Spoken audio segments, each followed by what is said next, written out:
In case you missed it, here's Dave and Cheryl's favorite moments of the week. I think lately the song we've all been singing at the gas pumps is this. Take my money, take my wallet, take my credit cards. Here's a watch that my grandpa gave me. Yeah, it certainly feels that way lately. Well, how can you get better gas mileage? We've got some tips for you. Yeah, AAA down in the U.S. says slow down. 55 miles an hour, that's about 86 kilometers an hour on the highway, is the magic number. If you go faster than that, it begins to eat away at your fuel economy. Also, they say use cruise control when you can, because that'll keep you at a consistent speed. Don't brake hard or gun it. When you see a red light coming, take your foot off the accelerator, coast instead of braking hard at the last minute. And when the light turns green, don't jam down your foot on the gas pedal and, take off, because that burns a lot of gas. Mm-hmm. Another way to get better gas mileage, remove dead weight from your vehicle. Every 100 pounds of additional weight can reduce the miles per gallon that you get by about 1%. So take anything out that might be heavy in the car. Also, take the rooftop cargo carriers or your roof racks. Take those off because it can slow down the drag and affect your mileage as well. And they also suggest avoid prolonged idling. If your car is going to be stopped for more than 60 seconds, maybe you might want to either turn the engine off, although I don't know that I'd necessarily want to do that. But if you've got a newer vehicle, make sure that you have it engaged to where it will shut itself off. Yeah, that stop-start system, it'll sort of shut it off for you automatically when you stop for too long, and then kick back on as soon as you hit the gas. Oh no! What is going on? Oh no. Oh no, it's bad. It's real bad. Well, in this case, yeah, it's pretty bad. Talk about an oh no moment for this guy. So over in the UK, the makers of the Cadbury cream eggs have been running a Willy Wonka style promo where you can win £10,000, about 16,000 Canadian dollars, if you find a special egg that is half regular chocolate, like half milk chocolate and half white chocolate. Apparently, they hit about 150 of them in different stores around the UK. Now, only 6 of them are actually worth that much. The rest are, you'll still win money, but a little bit less. And here's the thing. You don't know which eggs are special until you unwrap them. They look the same. But when you unwrap it, you see it. There is a number on the inside of the wrapper for you to call to see how much you've actually won. Well, some guy claims he found one the other day, but he didn't realize it was a contest. He thought I just got a cool special edition egg for Easter and ate the thing and threw away the wrapper. Ate it and threw it away. He said he heard about the contest a few hours later, went back to try and find the wrapper in the garbage, but that wasn't a thing that was going to happen. I mean, there's no guarantee he would have won the big money. We'll never know. The rules on Cadbury's website specifically say you're not allowed to eat the egg, however. So even if he had found the wrapper, you apparently have to take like a selfie with the egg when you find it to prove that you actually have the egg and the wrapper. So it's very possible he ate $16,000. Hope it was worth it. Yum. Science. It's not rocket science. Check it out. I blinded us with science. I absolutely love this first story. I really geek out over this kind of stuff. Yeah, I saw the pictures of it. It's phenomenal.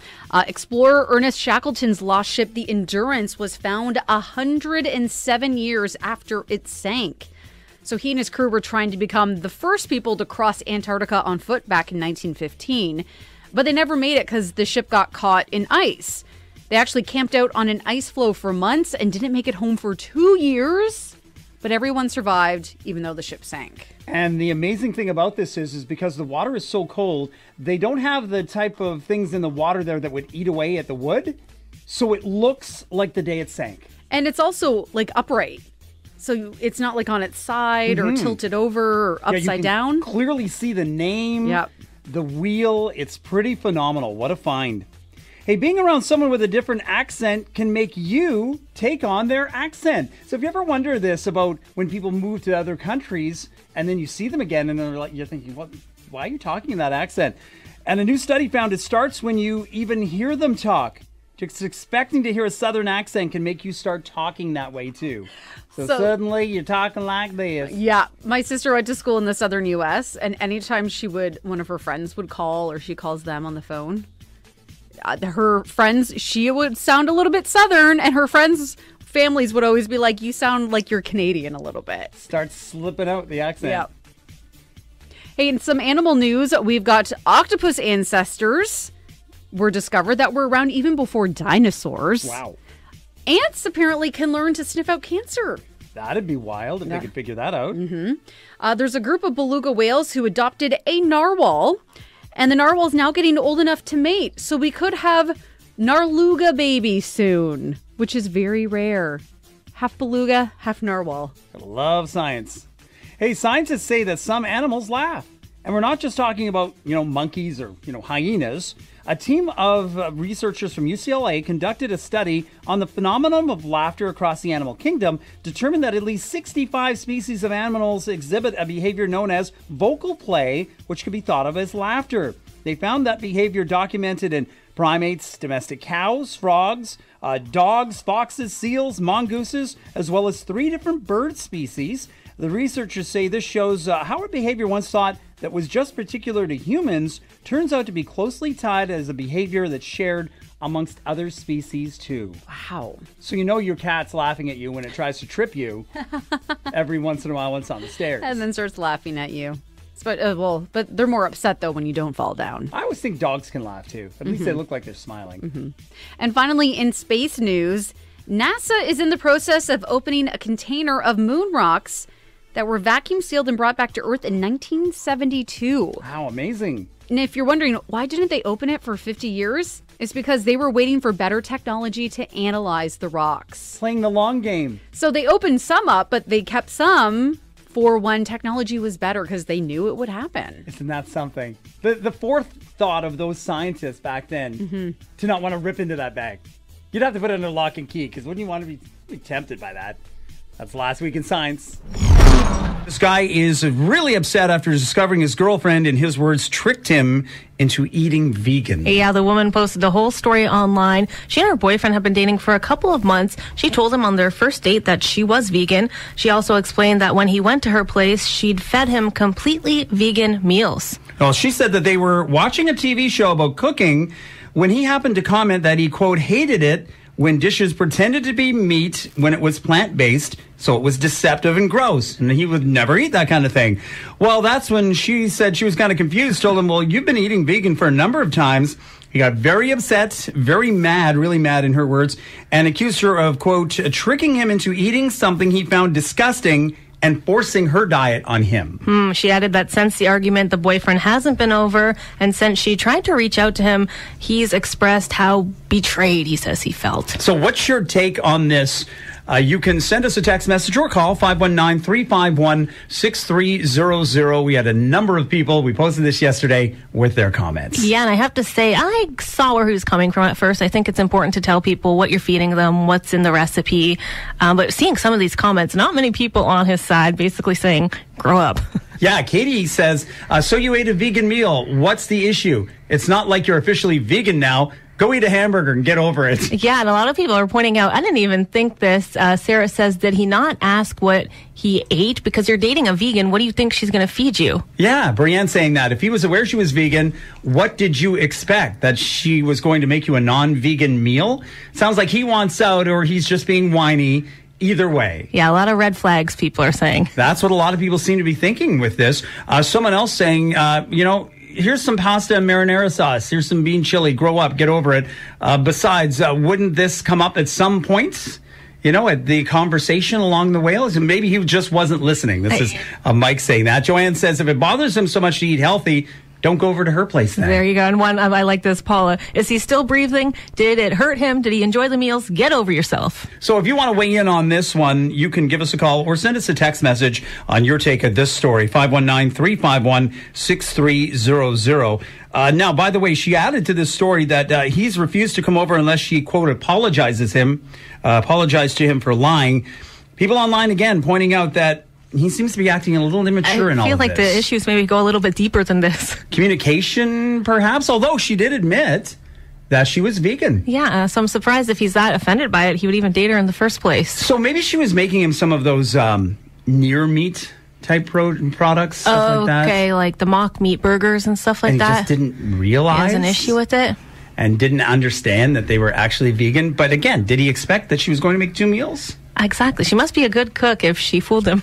Now, when my wife was doing keto for a bit, I did keto for a bit. That's how it is. I'm not cooking you 2 things. I'm not, because she was working out of town at that point, I would cook a lot of the meals, right? So they were ready by the time she got home. So I just started adjusting and started opening my mind to different things. Like a smart man. And trying some new foods. Now, that's not to say I wasn't still eating some other things too, but I wasn't about to start making 2 meals. Yeah, not that I'm lazy, it's just I'm not going to go through all of that. Yeah, why not? So we'll see what happens with this couple. I don't know if I see a fairy tale ending with them.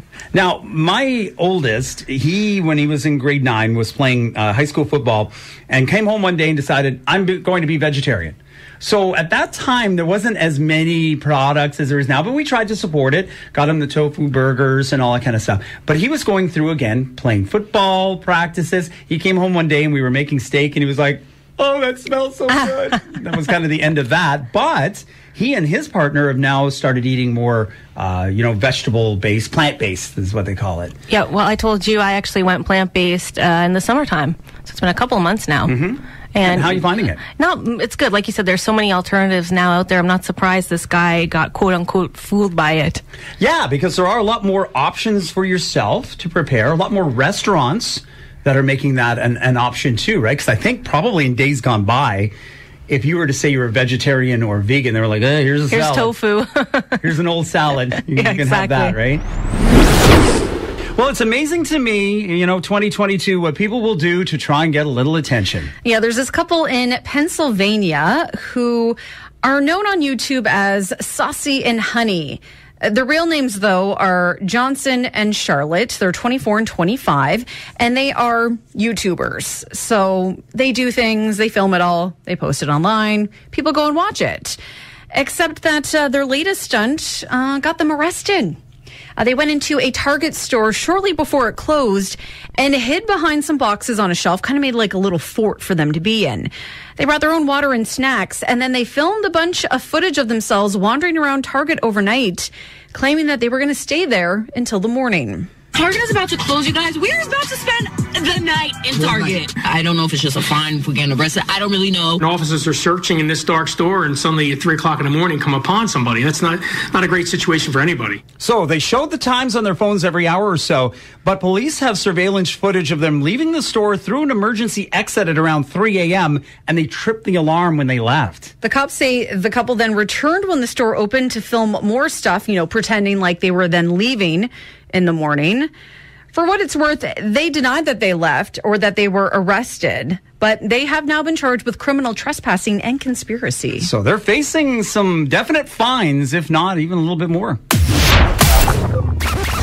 Well, I've got good news. And now it's time to put some good in your morning. This sounds too good to pass up. NBA player Steph Curry celebrating his 34th birthday today. And Steph and the Golden State Warriors orchestrated an awesome fan surprise. So this 10-year-old by the name of PJ was devastated to the point of tears because she recently attended a Warriors game. But then when she got there, she found out Curry, who is her favorite player, wasn't going to be playing.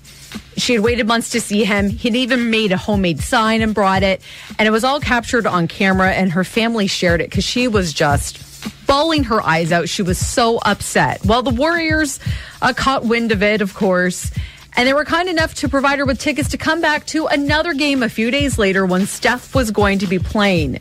And then she even was put courtside, and Steph surprised her during warm-ups by stopping by for a round of hugs and photos, during which she cried again, although this time from joy. Isn't that fantastic? He said, Steph himself, our fans are everything. He proceeded to lead his team to victory in front of young PJ, scoring 34 points for good measure, too. That's a great story. This is an even better story. Yeah, there's a 99-year-old World War II vet by the name of Sam who is proving you're just never too old to try something new. He decided to write children's books, and he now has 2 of them out. His latest is called Oscar the Mouse.